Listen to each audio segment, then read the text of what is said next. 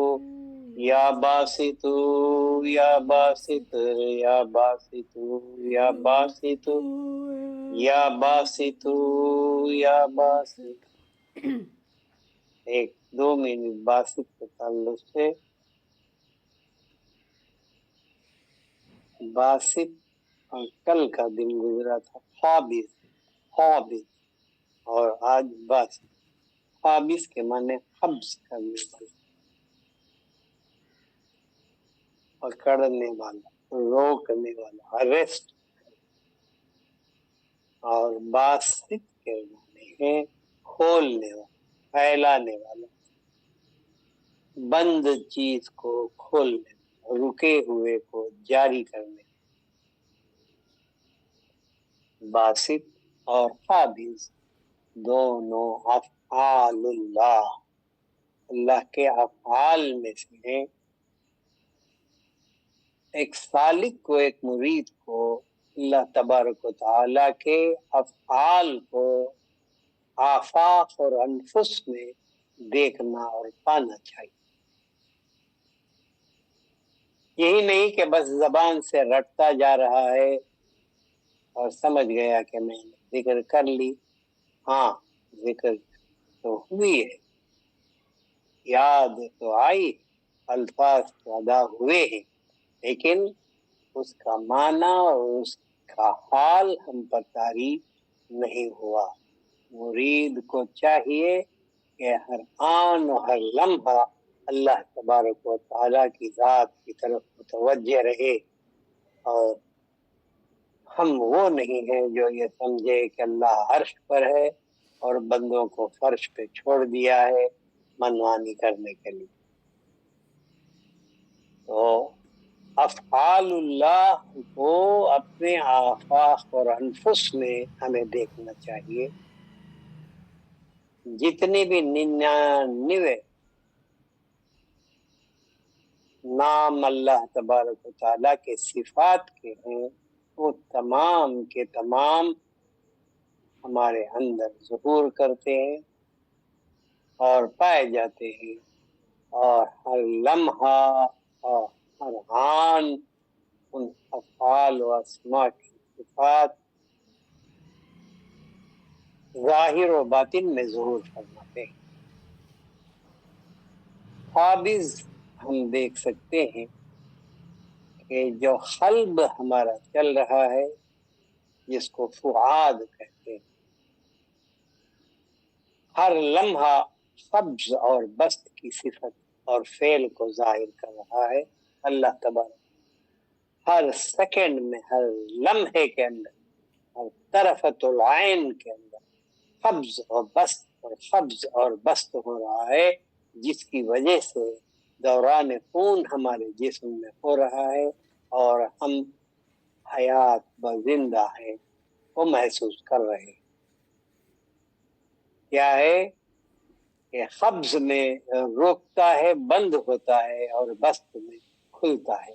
یہ بند ہونا اور کھلنا قلب کا جو امر ہے، جو کام ہے، جو فعل ہے، یہ اللہ کا امر ہے، اللہ کے افعال ہے. اللہ کے فعل میں ظاہر شامل ہے کہ بسط و قبض. اللہ تبارک و تعالی ہماری طرف اتنا متوجہ ہے کہ ہر لمحہ اور طرفۃ العین بھی وہ غافل نہیں ہے، اور ہم